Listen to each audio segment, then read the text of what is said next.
Good morning. It is Monday, the 9th of February. I'm Maeve McMahon and this is Europe Today.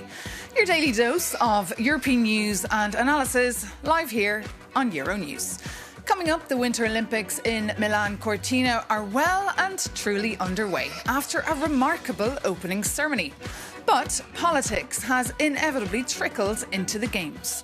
Despite organisers' efforts to keep sport separate from current affairs, opposition to President Trump's policies, both at home and abroad, has been on clear display.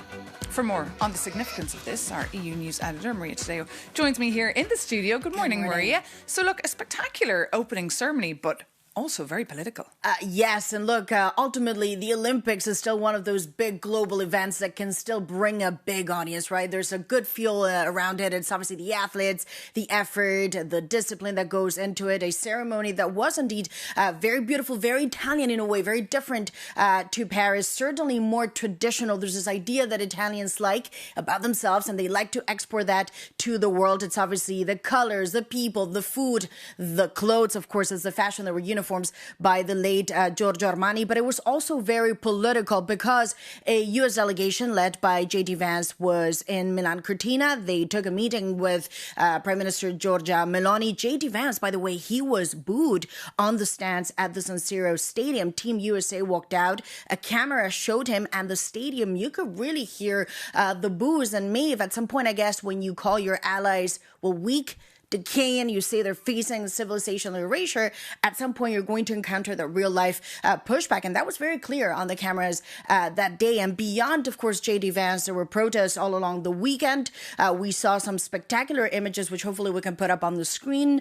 Clashes between protesters and the police. Those are stones, fireworks. There's a sort of a collusion of issues here. Some are protesting what they think will be a Winter Olympics that will not really bring any benefits to Milan. There's a cost of living. We also knew in anticipation to the Games that they were protests to what was perceived as Trump policies, and there was a controversy as to whether or not ICE was going to participate. The Italian government insisting that they will handle the bulk of the security. And on that note, Giorgia Meloni yesterday put out a statement, some words on social media, heavy-worded statement saying there are many Italians who are working around the clock to show a very beautiful image of Italy, but then there are them, and those are the enemies of Italy and Italians demonstrating against the Olympics and ensuring that these images, of course, the protests that we just saw are broadcast on television screens around the world and really dampen the Winter Olympics. This has created another controversy in the country, some suggesting that the idea of enemies of Italy and Italians, that is simply too much. The opposition saying that this is really about curtailing freedom of speech. And we should also note that in the run-up to the Winter Olympics, the Italian government approved a decree that allows for stricter security. So yes, there are the Games, and we love to see those, but certainly there is politics. It's never just about the sports. It never is. A lot to talk us through there, Maria Tadeo. And just this week, looking ahead here in Brussels, a big one for diplomacy. We've got the EU Leaders Retreat taking place and also the Munich Security Council. Yeah, absolutely. So an informal retreat will happen on Thursday. It's about competitiveness and how to improve the European economy. The focus is very much on the Mario Draghi and Letta report. Remember, they talked about how to reform the single market. Mario Draghi has been very present in the European public space and debate. He's now talking about this idea of a, quote, very pragmatic federal union. But remember, the idea of a federal Europe, it's always been a toxic term for some who say, look, the EU is not a federation and it was never intended to work like that. And then we have the Munich Security Conference. This time around, there's a lot of secrecy around the agenda, but we understand J.D. Vance will not be addressing the Munich Security Conference. It will be Marco Rubio. Remember, last year, that really ruffled feathers. He talked about the idea of a woke Europe, the climate, Greta, the migrants, and so on. This time, it seems just by the headliners of this U.S. delegation that it could probably opt for a more diplomatic approach. OK, Maria Tadeo, thank you so much for that. And of course, you'll be in Munich covering that for us, that conference. But coming up, we'll be joined by the EU's High Representative for Foreign Affairs and Security Policy, Kaja Kallas. The former Prime Minister of Estonia also previously served as a member of the European Parliament, and she now holds the EU's most senior diplomatic role. Executive Vice President Kallas, good morning. Great to have you with us this morning in the studio. Good morning. Look, did you see those images first of US Vice President being booed at the Games? What does this all say about the EU-US bond? Well, I guess we have heard a lot of not so nice words from United States regarding Europe. And of course, our public also has a pride, European pride, so it shows. But it will be an intense Munich Security Council. Yes, it will. I think we have a lot of things going on in the world, whether it's in the Middle East, whether it's in Ukraine.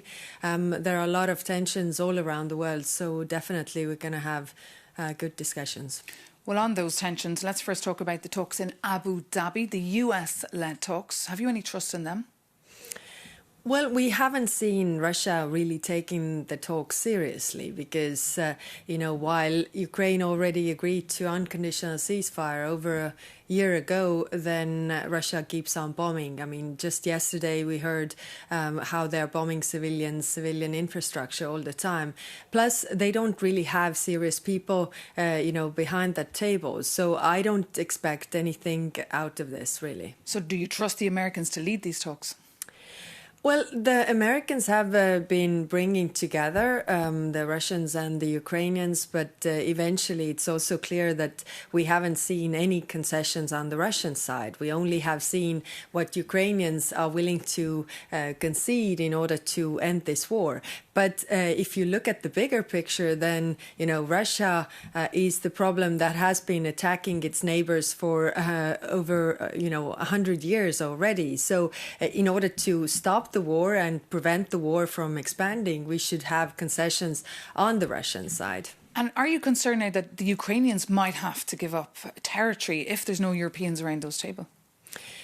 Well, it is up to Ukrainians to decide what kind of concessions they are willing to make. And of course, every war ends in, compromise or on concessions. But we have to understand how the Russian negotiation tactic is. It's always to, demand something, absolute maximum, something that has never been yours, and then present threats, ultimatums, use force. And then eventually there will always be people in the West who will offer you something so that you walk away with more than you had. And we have to keep this in mind because, the size of the Ukrainian army is not the problem because they haven't attacked Russia. The size of Russian army is a problem for all its neighbors. The size of Russian military budget is a problem for all.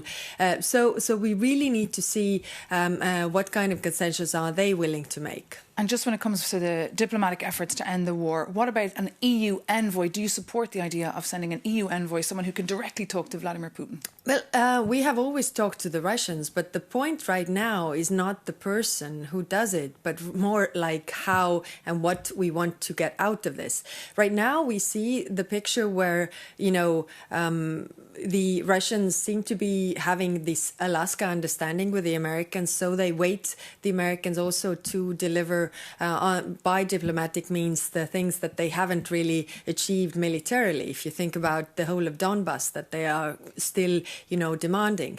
Now, if we want to go to the table, so it's not that we can offer something on top of it because Ukraine has already made a lot of concessions. So you're against this idea of the No. The question is what we want to achieve. And what I say, it's not about the person, but it's actually to really have concessions from the Russian side. But so far, if the Russians are thinking that they are getting their maximum, goals from the Americans, why should they want to talk to the Europeans? Because we will only make demands for them. So that's why we have to work on our efforts to really put them in a position where they would go from pretending to negotiate to actually negotiate, which means the possession of strength. Okay, and just on Iran, we were following those talks carefully that took place on Friday in Oman.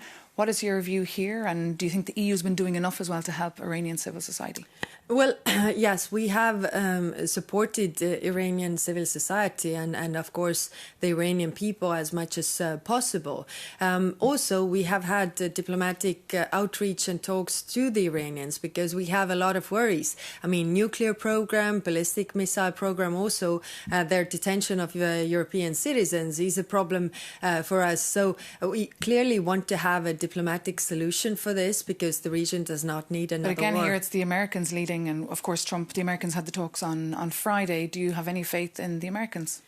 Well, of course, the Americans, the Iranians have to also agree because it's the American military threat that is hanging over the region. So that's why, this is something that they need to come to a solution. But do you feel like you're always looking kind of on, observing from a distance? No, we have been in contact with them and also, negotiating on. But it is clear that some ways, considering the military power that U.S. has, they have more leverage. When it comes to European military power, then we are still building it. We are indeed. That's, of course, a big challenge for people here in Brussels. Kaja Kallas, thank you so much for being our guest this morning on Europe Today and coming up to speak to us. We hope to see you again soon. But now it is time to turn our attention to Portugal, where devastating storms have overshadowed a highly anticipated presidential election this weekend.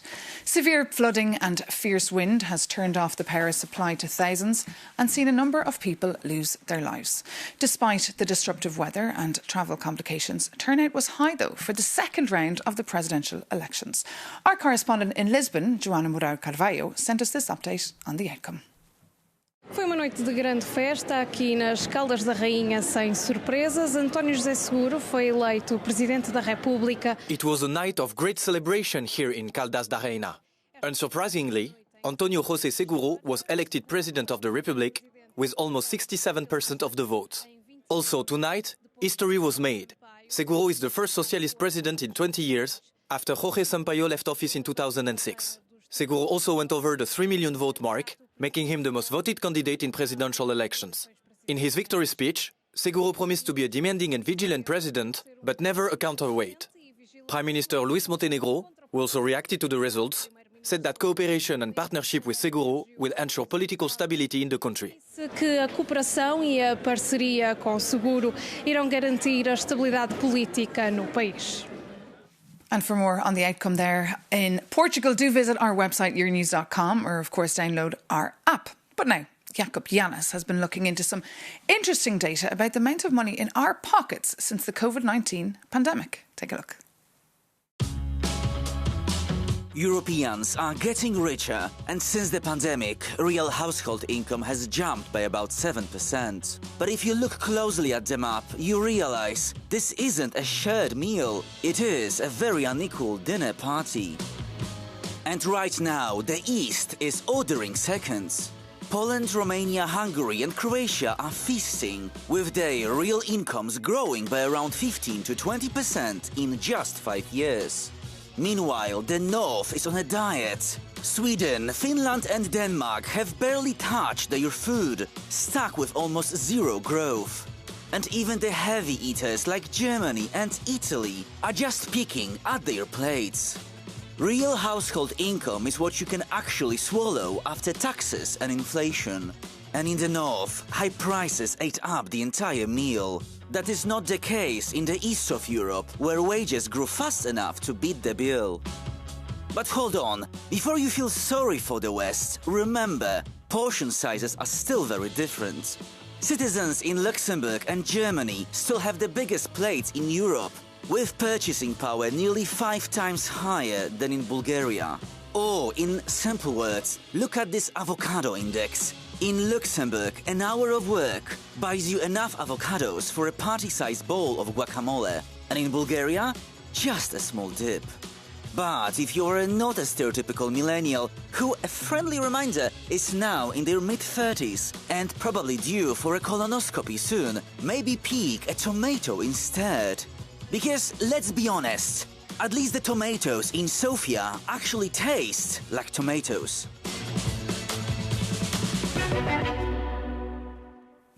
Jakob Jannes there for us. But now stay with us, as coming up we'll be joined by Mitra Hejazipur.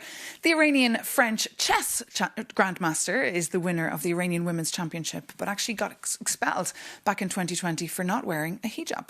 She's also since written a book called The Chess Player. Mitra, welcome to Euronews. Great to have you on Europe Today. I think it's the first time we had one of the greatest chess players in the world on our set, so lovely to have you with us. Good morning. Thanks for having me. And of course, earlier we had Kaja Kallas here, the Foreign Affairs Chief of the European Union. We were speaking to her about the situation in Iran. It's obviously very close to you. Can you just bring us up to speed, remind our viewers now what the situation on the ground is like since the brutal crackdown a few weeks ago, and how are your friends and family doing? Yeah, actually, the new wave of protests in Iran started from 28 December, and there were millions of Iranians took the streets and they were chanting death to dictator, and they were calling the return of Reza Pahlavi. Actually, he is the main alternative after the collapse of the regime, and he's a legitimate leader for the transition phase, and he wants to establish a democratic system in Iran after the collapse of the regime. And based on the videos and testimonies that comes out of Iran, it shows that it was a bloody massacre, and it was a brutal repression. They killed almost more than 30,000 of Iranians. They used the military weapons, and we saw that they used the snipers on the rooftops. They aim the head of people. There are thousands of corpses on the streets. The people are looking for their victims. They are charged to money for the bullets. They killed their loved ones. And meanwhile, President Trump had promised people that the help was on the way and encouraged people to take to the streets, but then was missing in action. How are people feeling now about President Trump's various calls? Yes, actually, as you mentioned, Trump said that the help is on the way, and based off the videos and testimonies, the people of Iran, they ask for this help, and they hope to have this help in this intervention, this military intervention. Actually, if the international community stays in inaction, then the regime will continue this massacre, and there are the thousands of political prisoners that they are sentenced to death penalties, and and any kind of negotiation with this regime is condemned to a dead-end situation, and any kind of deal with this regime it shows it could be interpreted as a sign of weakness of Trump. So I think the people of Iran ask for this help, and we are still waiting. And what kind of help do you want? Do you want a military intervention? Would people support this kind of military intervention that Trump is proposing? Yes, the majority of the Iranian people, they support the military intervention. As we saw, it was a bloody massacre. So without military intervention, they will continue to massacre the people. And we hope that it comes from United States. So that's the Americans. But what about the Europeans? Of course, we're in Brussels. You're in Brussels today speaking to us here. Do you feel that the EU has done sufficient for the Iranian people?